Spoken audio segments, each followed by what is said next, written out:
Hello और कैसे हैं आप सब। मेरा नाम गर्वित है और आज मैं आपको एक होम्योपैथिक ड्रग के बारे में बताऊंगा। इस ड्रग का नाम है लाइकोपोडियम क्लेवेटम। इस ड्रग को मैंने पहले भी कवर किया है, तो अगर आपने पिछली वीडियो नहीं देखी वो देखी, उसके आगे का मैं अभी बताने वाला हूँ। आज मैं इसकी पर्टिकुलर्स और एक्जिमा के बारे में बताऊँ। आइज पे चलते हैं इसकी।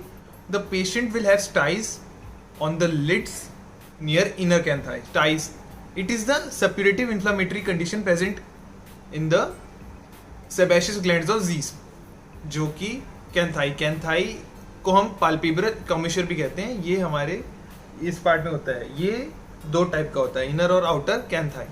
तो इनर कैंथाई में स्टाइस प्रेजेंट होंगे। Also there is hemeralopia it is also known as day blindness. Day blindness मतलब कि the patient will have difficulty in seeing objects और seeing things in day light, यानी कि डे लाइट में उसको दिक्कत आएगी पेशेंट को देखने में। पेशेंट को नेक्टलोपिया भी हो सकता है। नेक्टलोपिया इस डिम लाइट में ना दिखना, तो डिम लाइट में पेशेंट को ना दिखे ऐसा भी हो सकता है। ऑल्सो हेमियोपिया भी प्रेजेंट होता है। हेमियोपिया होता है जो पेशेंट होता है सीज ओनली हाफ ऑब्जेक्ट। ये मेनली विजुअल पाथवे में दिक्कत के कारण होता है। तो विजुअल पाथवे हमारा जो नर्व्स का सिस्टम होता है उसके अंदर कहीं ना कहीं किसी नर्व में दिक्कत होती है, उसके कारण ये होता है। The patient will have redness and inflamed lids, जो कि अल्सरेटेड भी होंगे और इसको हम ब्लेफराइटिस भी कहते हैं। Eyes are half open during the sleep, या हाफ ओपन होती है या हाफ क्लोज होती है, आपकी जैसी मर्जी जो समझ लीजिए, वैसा रहता है उसका जब वो सोता है। अब हम इसकी ईयर पे चलते हैं। There will be thick yellowish offensive discharge present, जो कि उसके कान से निकलेगा।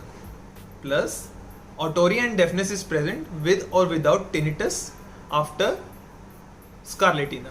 Otorrhea होता है मिडिल ईयर से कोई डिस्चार्ज निकलना।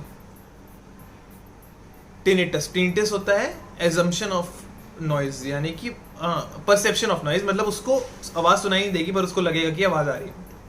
इसके बाद होता है scarlatina. Scarlatina is a type of fever जिसके अंदर हमारे शरीर पे बॉडी रैशेज आ जाते हैं। तो लाल कलर के रेड स्पॉट्स होते हैं हमारी बॉडी पे। ये humming sound will be present, जिसके कारण उस पेशेंट को सुनाई देने में तकलीफ होगी। तो also every noise in his ear causes a peculiar echo, यानी कि उसके जो कान में कोई भी आवाज़ पड़ेगी तो उससे इको जैसी सेंसेशन या साउंड आएगी, तो उसके कारण पेशेंट को सुनने में तकलीफ होगी। अब मैं इसके एक्जिमा के बारे में बताता हूँ। Eczema is non infectious inflammatory dermatosis is a common disorder जिसके अंदर नॉन नियोप्लास्टिक स्किन डिसऑर्डर होता है। नॉन नियोप्लास्टिक का मतलब होता है it is non cancerous disease. Eczema को हम डर्मेटाइटिस भी बोलते हैं, ये दोनों सिनोनिम्स हैं एक तरह से।